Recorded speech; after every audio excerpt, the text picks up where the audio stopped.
दोस्तों, आज मैं आपके सामने फिर से एक बेहतरीन मूवी लेकर आया हूँ। कॉन्सेप्ट वाइज मूवी बहुत ही यूनिक स्टोरी को फॉलो करती है, जिस वजह से मैं इसके स्क्रिप्ट राइटर को सलाम करता हूँ। मैं हमेशा एक ऐसी मूवी की तलाश में रहता हूँ जो लोगों को और मूवी के मुकाबले एक डिफरेंट एक्सपीरियंस दे, और ऐसा ही कुछ है आज की इस शानदार मूवी में। तो चलिए बिना देरी किए शुरू करते हैं आज की ये जबरदस्त एक्सप्लेनेशन। लेकिन आगे बढ़ने से पहले मैं आप लोगों को बताना चाहूंगा कि जिस तरह मैं इस चैनल पर साउथ इंडियन मूवीज और डिफरेंट कल्चर की मूवीज को लेकर आता हूँ, वैसे ही मैंने अभी अपना दूसरा चैनल भी स्टार्ट किया है, जिसमें आप इंडिया से बाहर की जबरदस्त मूवीज को एक्सपीरियंस कर सकते हैं। उसमें भी आपको यूनिक कंटेंट देखने को मिलेगा, इसलिए डिस्क्रिप्शन में दिए गए लिंक से उसे भी सब्सक्राइब कर लीजिए और साथ में नोटिफिकेशन बेल भी दबा दीजिए ताकि कोई भी मूवी आपसे मिस ना हो। चलिए अब चलते हैं मूवी की तरफ। मूवी की शुरुआत एक स्टोरी से होती है, जहां एक किसान के 2 बच्चे किसी बीमारी की वजह से मर जाते हैं और अपने उन बच्चों को वापस पाने के लिए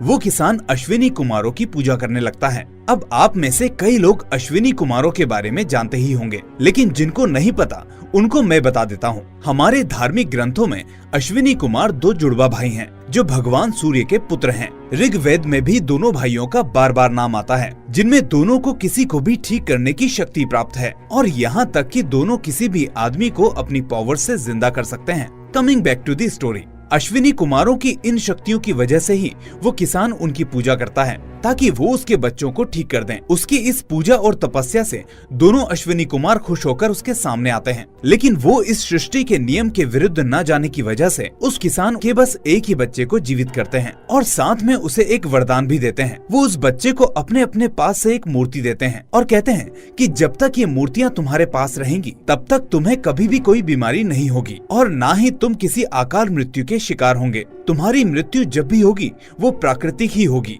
यानी नेचुरल डेथ। लास्ट में जाते जाते वो कहते हैं कि एक बात का ध्यान रखना कि ये मूर्तियां तुम्हारे साथ ही रहें, कभी इनको अलग मत करना। और इसी वरदान के साथ दोनों देवता वहाँ से चले जाते हैं। किसान का वो बेटा अब पहले से भी ज्यादा ताकतवर और स्वस्थ महसूस करता है, लेकिन एक दिन वो अकेले में बैठकर अपने दूसरे भाई के बारे में सोचता है कि काश वो भी उसके साथ होता और भगवान ने आखिर उसको क्यों ठीक नहीं किया। उसकी इसी सोच का फायदा नरका नाम का शैतान उठाता है। वो फौरन एक आदमी का भेष रखकर उस बच्चे के पास जाता है और उससे उदास होने की वजह पूछता है। उस बच्चे की बात सुनकर वो कहता है कि अरे इतनी सी बात, लाओ मुझे एक मूर्ति दो, मैं अभी तुम्हारे भाई को फिर से जिंदा कर देता हूँ। पहले तो बच्चा हिचकिचाता है क्योंकि उससे वो मूर्तियां अलग करने के लिए देवताओं ने मना किया था, लेकिन नरका इस बात को भांप लेता है और उससे कहता है कि अरे ज्यादा मत सोचो, उन देवताओं ने तुम्हें भी इन्हीं मूर्तियों की शक्तियों से जिंदा किया था, लेकिन वो तुम्हारे भाई को जिंदा नहीं कर पाए। मुझे पता है कि तुम्हारा भाई कैसे जिंदा होगा, मुझे इन मूर्तियों का इस्तेमाल करना आता है। अब ये सुनकर बच्चा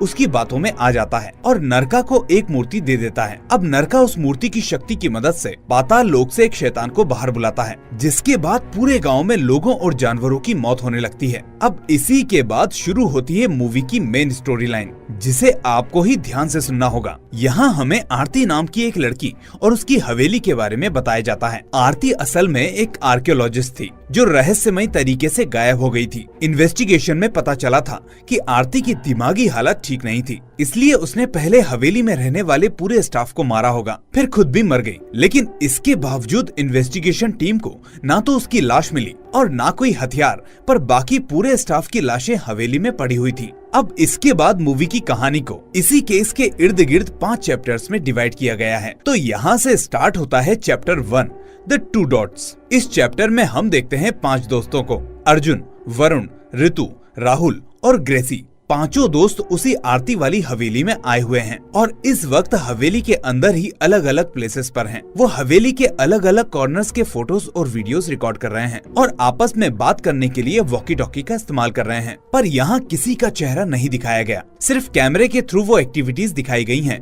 जो वो लोग कर रहे हैं। और यहाँ मैं आपको एक और बात बता दूं कि राहुल असल में वरुण का ही छोटा भाई है। हम देखते हैं राहुल 4th फ्लोर पर है और कुछ अजीब सी आवाजों को रिकॉर्ड कर रहा है, जैसे कुछ स्टेप्स की आवाज, दरवाजे के बंद और खुलने की आवाज। और तभी उसे अचानक एक खुफिया कमरा दिखता है और वो अपने भाई वरुण से वॉकी टॉकी पर कहता है कि भाई मुझे वो सीक्रेट रूम मिल गया। आप में से कोई भी आवाज मत करो, मैं वीडियो रिकॉर्ड कर रहा हूँ। वो इतना कहता ही है कि तभी उसे अपने पास से किसी के भागने की आहट सुनाई देती है। वो पूछता है कि भाई क्या आप हो वहाँ? वरुण वॉकी टॉकी से कहता है कि तुम किससे बात कर रहे हो? राहुल कहता है कि भाई मुझे अभी किसी के भागने की आवाज सुनाई दी। वरुण दूसरी तरफ से हंसते हुए कहता है कि ऐसी जगहों पर अक्सर यही होता है। अभी तुम छोटे हो और नए हो, इसलिए ऐसी चीजें तुम्हें फील हो रही हैं। इस सब पर ध्यान नहीं दो और रिकॉर्डिंग करते रहो। अपने बड़े भाई की बात मानकर राहुल अब फिर से रिकॉर्डिंग में लग जाता है और आगे दूसरे कमरे में जाता है तो उस कमरे के अंदर उसे एक अजीब सा निशान दिखाई देता है और उस निशान के बिल्कुल नीचे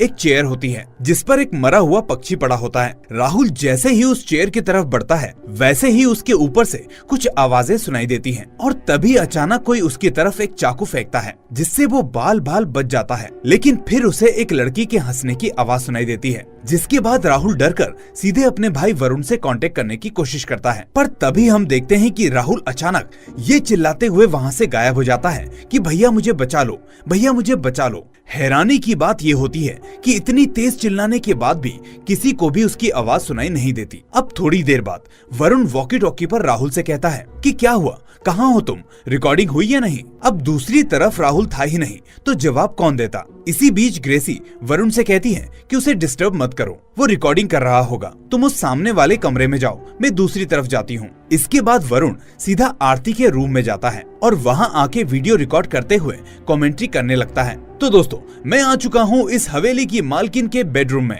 कहा जाता है कि उसने पूरे स्टाफ को मार दिया और फिर खुद ही कहीं गायब हो गई। आप यहाँ लगे खून के धब्बों को देखकर अंदाजा लगा सकते हैं कि उस लड़की ने आखिर किस तरह सभी को मारा होगा। हम में से पहले आने वाले लोगों को यहाँ कुछ डरावनी आवाजें आती थी, इसीलिए वो डरकर भाग गए। वो कहते थे कि हमें वहाँ एक लड़की के हंसने की आवाज आती थी, लेकिन मुझे तो अभी तक कुछ भी ऐसा सुनाई नहीं दिया। और ये सब बोलते बोलते वरुण हंसने लगता है, लेकिन तभी उसे एक लड़की के हंसने की आवाज आती है, वही आवाज जो राहुल ने सुनी थी। अब उस आवाज को सुनकर वरुण भी एकदम से चुप हो जाता है, जिसके बाद उस कमरे का दरवाजा अपने आप बंद और खुलने लगता है। घबराया हुआ वरुण उस सीन को कैमरे में कैप्चर करते हुए वहाँ से निकलने की कोशिश करता है, लेकिन तभी कैमरे के सामने एक लंबे बालों वाली लड़की दिखाई देती है, जिसके बाद वरुण का कोई भी अता पता नहीं होता। अब हम देखते हैं ऊपर वाले फ्लोर पर रितु और ग्रेसी होते हैं। बात करते करते ग्रेसी अचानक गायब हो जाती है, जिस वजह से पहले तो रितु को लगता है कि वो कहीं छुपकर मजाक कर रही है, लेकिन तभी उसे एक कमरे से ग्रेसी की आवाज सुनाई देती है। जब वो उस कमरे की तरफ बढ़ती है तो उसे पीछे वाले कमरे से ग्रेसी की आवाज सुनाई देती है। अब ये देखकर रितु के भी रोंगटे खड़े हो जाते हैं और वो कहती है, ग्रेसी तुम कहाँ हो, सामने आओ, मुझे परेशान मत करो। तभी उसे सामने एक लड़की की आकृति दिखाई देती है और रितु उसको ग्रेसी समझकर उसकी तरफ बढ़ने लगती है। इसी बीच अचानक रितु के वॉकी टॉकी पर अर्जुन की आवाज आती है। वो चिल्ला चिल्लाकर कहता है कि रितु, वरुण और राहुल मारे गए हैं, तुम और ग्रेसी फौरन मेरे पास आओ। रितु अर्जुन की आवाज को सुनकर समझने की कोशिश करती है, लेकिन अर्जुन की आवाज साफ नहीं होती। इसी के साथ साथ वो उस आकृति की तरफ भी बढ़ने लगती है जो उसे ग्रेसी जैसी लग रही थी, लेकिन तभी उसे अंदाजा होता है कि वो ग्रेसी नहीं कोई और है, जिसके बाद वो वापस नीचे की ओर भागने लगती है और इसी बीच वो लड़की उसके पास आ जाती है और हम देखते हैं वरुण और राहुल की तरह अब रितु भी गायब हो चुकी है। ये सब होने के बाद अब फाइनली हमें मूवी के अंदर एक आदमी के चेहरे को दिखाया जाता है, जो कोई और नहीं बल्कि अर्जुन था। अर्जुन बेहद डरा हुआ था और रितु से कांटेक्ट करने की कोशिश कर रहा था। वो पूछता है कि रितु तुम कहाँ हो? इतने में उसे उस हवेली के बाहर से रितु की आवाज सुनाई देती है। वो फौरन बाहर जाता है, लेकिन उसे वहाँ कोई दिखाई नहीं देता। इसके बाद उसे भी रितु की आवाज कभी इधर से तो कभी उधर से सुनाई देती है और फिर वो लड़की उसके सामने आती है, जिसके बाद वो भी गायब हो जाता है। यहाँ गौर करने वाली बात यह है कि अब तक मूवी के अंदर दो कलर की लाइट्स को बार बार दिखाया गया है, एक होती है ब्लू और दूसरी होती है ग्रीन। लेकिन ऐसा क्यों है ये आपको आगे पता चल जाएगा। अब सभी दोस्तों के गायब होने के बाद पहला चैप्टर खत्म हो जाता है और उसके बाद हमें मूवी का नाम दिखाया जाता है, वो है अश्विन्स। जिसके बाद हम एंटर करते हैं चैप्टर 2 में, जिसका नाम है द टू वॉइसेस। इस चैप्टर में हम फ्लैशबैक में जाते हैं, जहां हमें इन पांचों फ्रेंड्स को दिखाया जाता है। यहाँ हमें पता चलता है कि ये पांचों इंडिया के जाने माने पैरानॉर्मल एक्टिविस्ट हैं, यानी वो लोग जो भूत प्रेत की तलाश करते रहते हैं। इन पांचों के अपने अपने YouTube चैनल्स भी हैं, जहाँ ये इंडिया के अलग अलग हॉन्टेड प्लेसेस की वीडियोस को पब्लिश करते रहते हैं। अब हम देखते हैं एक लंदन की फैमिली को जो इन पांचों के काम को खूब पसंद करती है, इसलिए वो इन पांचों को एक ऑफर देती है कि आप लोग लंदन आओ, यहाँ के हॉन्टेड प्लेसेस को एक्सप्लोर करो, जिसको वो कंपनी स्पॉन्सर करेगी। अब ये पांचों आपस में बात करते हैं और फिर लंदन जाने के लिए तैयार हो जाते हैं। अर्जुन और रितु असल में हस्बैंड वाइफ होते हैं। वो दोनों शुरू से ही इस फील्ड में काफी समय से काम कर रहे हैं। खैर, यहाँ हमें पता चलता है कि लंदन की वो कंपनी इनको सबसे पहले जिस हॉन्टेड प्लेस पर भेज रही थी वो वही आरती की हवेली थी। यानी आरती की हवेली का जिक्र जो पूरी मूवी में हो रहा था वो इंडिया में नहीं बल्कि लंदन में थी। अब हम इन पांचों को देखते हैं जिनको लंदन में आने के बाद उस कंपनी के ड्राइवर द्वारा हवेली के 5 किलोमीटर पहले उतार दिया जाता है, क्योंकि उसके आगे गाड़ी नहीं जा सकती, रास्ता खराब है। कंपनी की एजेंट उनसे कहती है कि आपको यहाँ से पैदल ही जाना होगा। वो हवेली करीब 5 किलोमीटर दूर है। शाम होने से पहले वहाँ पहुँच जाइए, क्योंकि फिर रास्ते में समंदर का पानी बढ़ जाता है। ऐसा ना हो कि आप लोग बीच में फंस जाए। रितु और अर्जुन डिसाइड करते हैं कि सभी लोग आज रात ही हवेली को एक्सप्लोर कर लेते हैं, क्योंकि कल अर्जुन का बर्थडे है। आज रात काम खत्म करने के बाद कल अर्जुन का बर्थडे लंदन में ही सेलिब्रेट करेंगे। इसके बाद सभी दोस्त उस हवेली की तरफ पैदल ही निकल पड़ते हैं और शाम होने तक वहाँ पानी धीरे धीरे बढ़ने लगता है, जिसके बाद वो अपनी रफ्तार तेज कर देते हैं। रास्ते में राहुल अपने भाई वरुण से पूछता है कि आखिर आरती ने लंदन में आकर ऐसी जगह पर हवेली क्यों बना ली। वरुण कहता है कि काफी साल पहले विक्रम नाम का एक बड़ा बिजनेसमैन लंदन आया था। उस वक्त यहाँ कुछ ऐसे घरों की नीलामी हो रही थी जो सरकार के पास थे। कम दाम होने की वजह से विक्रम ने इस हवेली को खरीद लिया और मरने से पहले अपनी बेटी आरती के नाम कर दिया। और आरती भी एक जानी मानी आर्कियोलॉजिस्ट थी। राहुल पूछता है तो आरती को क्या हुआ भैया। वरुण बताता है कि मुझे कुछ खास नहीं पता, लेकिन मैंने आर्टिकल में पढ़ा था कि आरती इंडिया के कांचीपुरम से 2 कर्ज मूर्तियों को चुराकर यहाँ आ गई थी। बाद में जब पुलिस उसकी तलाशी में यहाँ आई तो उन्हें यहाँ 15 लोगों की लाश मिली, लेकिन आरती अभी भी गायब है, पता नहीं कहाँ गई। साथ में पुलिस वालों को कुछ ब्लैक मैजिक की बुक्स और कुछ रिचुअल्स के सबूत भी मिले थे जो शायद आरती ने ही परफॉर्म किए होंगे, ऐसा सभी का मानना है। राहुल अपने भाई की बात को गौर से सुन ही रहा होता है कि तभी रितु उसके पास एक खुशखबरी लेकर आती है कि उसका नंबर इंडिया के बहुत बड़े साउंड इंजीनियरिंग कॉलेज में आ गया है और अगले हफ्ते उसको ज्वाइन करना है। ये सुनकर पूरी टीम राहुल के लिए बहुत खुश होती है। इसके बाद हम देखते हैं अर्जुन को, जो आरती के द्वारा लिखी गई एक किताब को ध्यान से पढ़ रहा था। वो अपनी वाइफ रितु को बताता है कि आरती ने अपनी किताब में लिखा है कोई भी आदमी मरने के बाद सीधा मुक्त नहीं होता। कुछ आत्माएं पहले बीच में फंस जाती है जिन्हें मुक्ति नहीं मिलती और शुरू में उनको ये भी पता नहीं होता कि वो मर चुके हैं, इसलिए वो हमसे कांटेक्ट करने की कोशिश भी करते हैं। है ना इंटरेस्टिंग बात। ये सुनकर रितु कहती है कि इन बातों के लिए और भी दिन है। कल तुम्हारा बर्थडे है और आज हमारा इस हवेली का प्रोजेक्ट। इसको पूरा करते ही कल मैं तुम्हें एक बहुत बड़ा सरप्राइज दूंगी, इसलिए पहले काम खत्म कर लेते हैं। इसके बाद सभी दोस्त फाइनली उस हवेली के पास पहुंचते हैं, लेकिन अर्जुन को वहाँ कुछ अजीब सा फील होता है। उसे लगता है कि कोई उसे बुला रहा है। उसे कुछ मंत्रों की आवाज भी सुनाई देती है, पर वो सोचता है कि उस बुक को पढ़ने से शायद उसके दिमाग में ये सब चल रहा है। खैर, अब सभी लोग अंदर जाते हैं और अपने अपने ऑडियो डिवाइसेस और वीडियो कैमरास को प्लेस करते हैं। इसके बाद सभी डिसाइड करते हैं कि एक एक बंदा अलग अलग फ्लोर पर जाएगा, क्योंकि हवेली काफी बड़ी है और ये काम आज ही रात में खत्म करना है। इस तरह फाइनली सभी अपना अलग अलग फ्लोर डिसाइड करते हैं। यहाँ हम देखते हैं अर्जुन को, जो जैसे ही सीढ़ियों पर चढ़ना शुरू करता है वैसे ही उसे ठीक वैसी ही आवाजें फिर से सुनाई देती हैं। वो घबराकर एकदम से ऊपर देखता है और डरकर वहीं बेहोश हो जाता है। दूसरी तरफ ग्रेसी एक कमरे में आकर एक बड़े मिरर का फोटो लेने लगती है, लेकिन उसका लेंस उस फोटो को कैप्चर नहीं कर पाता। वो बार बार फोटो लेने की कोशिश करती है, जिस बीच उसे एहसास होता है कि वो मिरर उसकी तरफ तेजी से बढ़ रहा है। ये देखकर वो वहाँ से भागने लगती है और वरुण को जोर जोर से आवाज देने लगती है,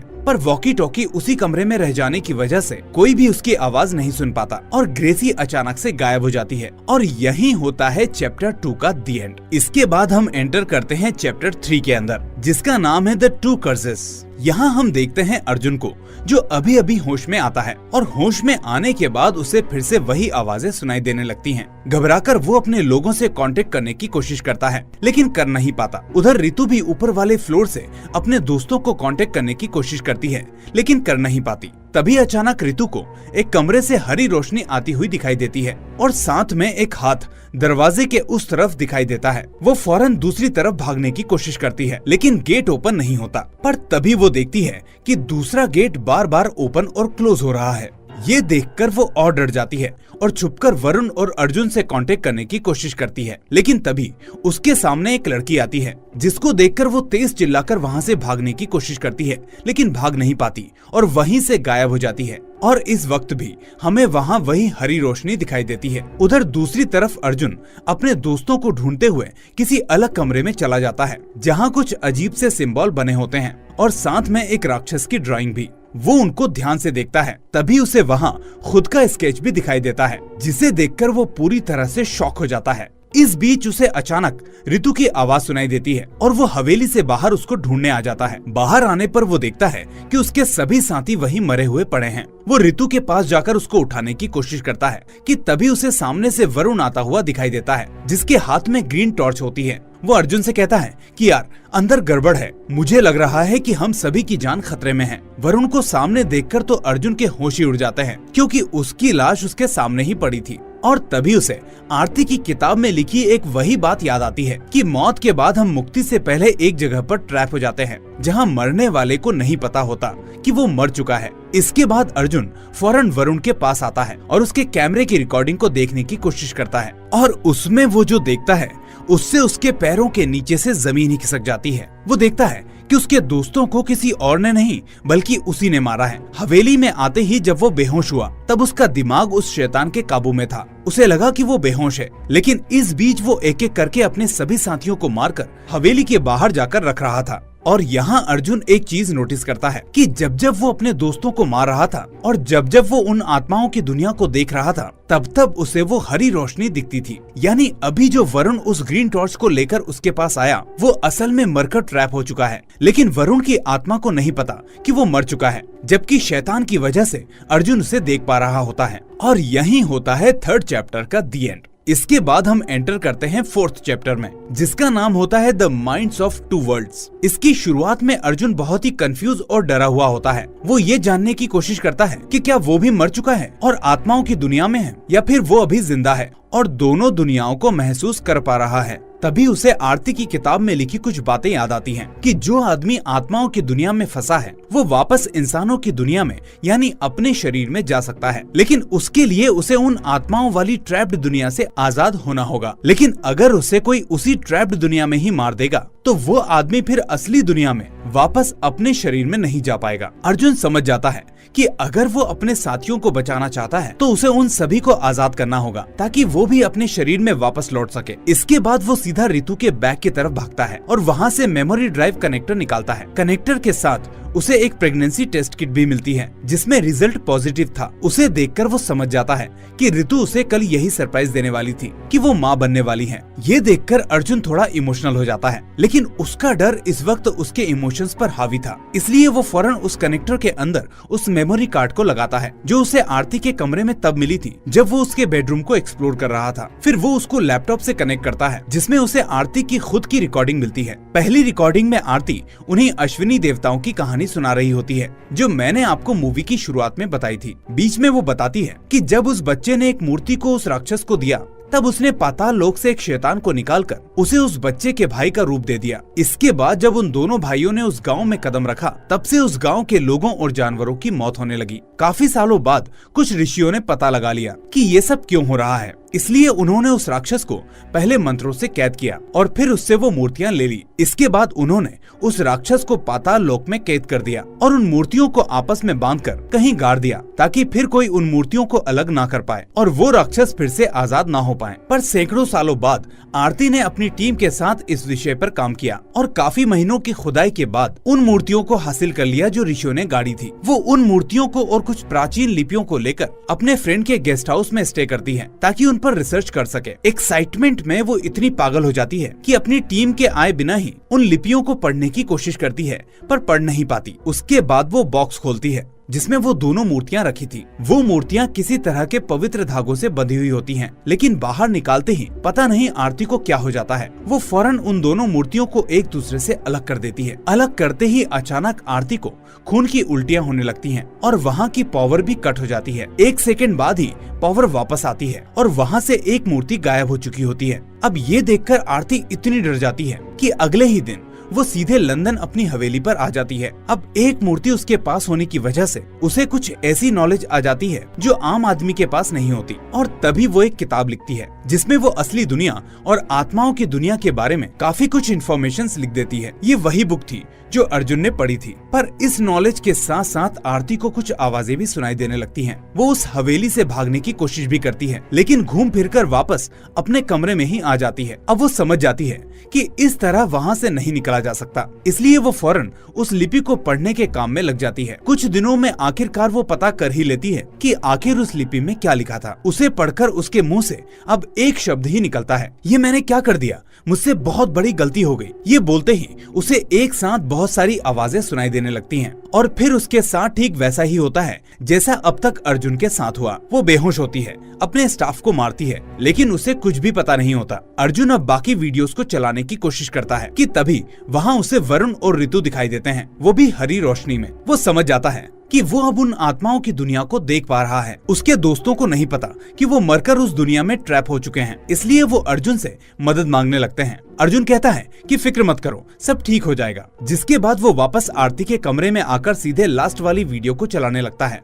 जिसमें आरती भगवान द्वारा दी गई उस मूर्ति की शक्ति की मदद से काफी ज्ञान हासिल कर लेती है। वो तभी अर्जुन का स्केच बनाकर कहती है कि मुझे पता है एक दिन तुम यहाँ आओगे, मेरी इस वीडियो को देखोगे, सिर्फ तुम ही हो जो इस राक्षस को रोक सकते हो। सूरज उगने से पहले तुम्हें इस श्राप को खत्म करना होगा। उसके लिए तुम्हें दूसरी मूर्ति को ढूंढकर दोनों को एक करना होगा ताकि वो राक्षस फिर से कैद हो जाए। लास्ट में वो ये भी बताती है कि आखिर उस लिपि में क्या लिखा था। वो कहती है कि उसमें लिखा है, जब जब वो शैतान उस पाताल लोक से बाहर आएगा तब तब भगवान एक ऐसे आदमी को उसके सामने लाएंगे जो उसका सामना कर पाएगा, और इस लोक में तुम ही वो आदमी हो जो भगवान द्वारा चुने गए हो। इसी के साथ लास्ट में वो शैतान आरती को भी अपनी तरफ खींच लेता है, जिससे हमें समझ आता है कि शायद आरती भी मरी नहीं बल्कि उसी दुनिया में ट्रैप हो गई। खैर, ये देखकर अब अर्जुन के अंदर हिम्मत आती है कि मुझे भगवान ने ही चुना है, इसलिए वो फौरन पहले एक मूर्ति को ढूंढता है जो उसे वहीं कमरे में मिल जाती है। मूर्ति मिलते ही उसे अचानक आरती की आवाज आती है कि आत्माओं की दुनिया में जाओ, आत्माओं की दुनिया में जाओ। ये सुनकर अब अर्जुन समझ जाता है कि उसे दूसरी मूर्ति के लिए उस दुनिया में जाना होगा, लेकिन वो अभी भी इसी दुनिया में है और उस आत्माओं की दुनिया में जाने के लिए उसे पहले मरना होगा। इसलिए वो फौरन अपने फेस को एक पॉलिथीन से बांधकर खुद को मारने की कोशिश करता है और फाइनली दम घुटने की वजह से उसकी मौत हो जाती है। और यही होता है चैप्टर 4 का दी एंड। इसके बाद हम एंटर करते हैं चैप्टर 5 में, जो है the world of two minds. मरने के बाद अर्जुन अब पाताल लोक की उसी दुनिया में आ जाता है जहाँ सभी लोग फंस जाते हैं। हरी रोशनी होने की वजह से अर्जुन को भी कंफर्म हो जाता है कि वो इस वक्त इंसानी दुनिया में नहीं है। वहाँ उसे सामने दूसरी मूर्ति दिखाई देती है और वो उसको लेने के लिए आगे बढ़ता है, पर तभी उसे अपने ही चेहरे के जैसा एक राक्षस दिखाई देता है जो उसे उधर जाने से रोकता है। यहाँ हम देखते हैं कि वो राक्षस पूरी तरह अर्जुन के दिमाग को कंट्रोल कर पा रहा होता है और उसी के हाथों उसको मरवा देता है। लेकिन उस दुनिया में मरने के बाद अर्जुन असल में मरता नहीं बल्कि वापस इंसानों की दुनिया में जिंदा हो जाता है, और ऐसा इसलिए हो पाता है क्योंकि अर्जुन असल में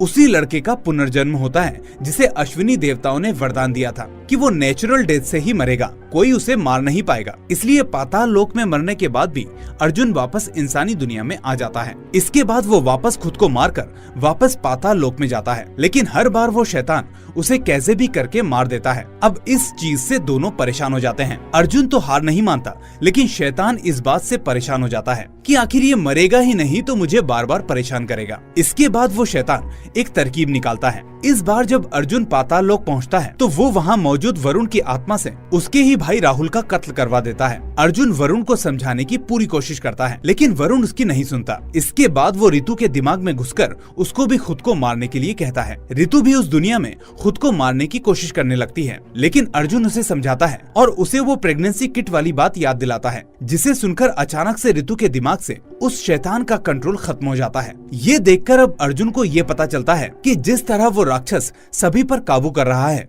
वैसे ही वो भी उन सभी को समझा पा रहा है। इसलिए हो ना हो इस वक्त वो उस राक्षस के दिमाग में भी घुस सकता है। इसलिए वो उस शैतान के दिमाग में घुसने की कोशिश करता है जहाँ उसे आरती दिखती है। वो उससे पूछता है कि आखिर असल दुनिया में वो दूसरी मूर्ति कहाँ है, क्योंकि पाताल लोक में वो राक्षस उसे वो मूर्ति नहीं लेने देगा। आरती बताती है कि वो मूर्ति हवेली के पास वाले तालाब में है। अब पाताल में मरकर पहले अर्जुन वापस इंसानी दुनिया में जाता है और फिर उस मूर्ति को हासिल करके वापस खुद को मारकर पाताल लोक में आ जाता है। वहाँ वापस आने के बाद वो उन दोनों मूर्तियों की वजह से उस शैतान के दिमाग पर पूरी तरह से काबू कर लेता है और उसी के हाथों उन दोनों मूर्तियों को उस धागे से फिर से बंधवा देता है। ऐसा करते ही वो श्राप खत्म हो जाता है और शैतान वापस कैद हो जाता है। इसी के साथ सभी दोस्तों की आत्मा उनके शरीर में अपने आप आ जाती है, लेकिन एक शख्स वापस नहीं आता और वो था राहुल, क्योंकि आत्मा की दुनिया में वरुण ने अपने भाई को मार दिया था। लेकिन हम देखते हैं कि अभी तक अर्जुन इंसानी दुनिया में वापस नहीं जाता। वो वहीं खड़ा खड़ा ये सोचने लगता है कि आने वाले सालों में कोई ना कोई फिर से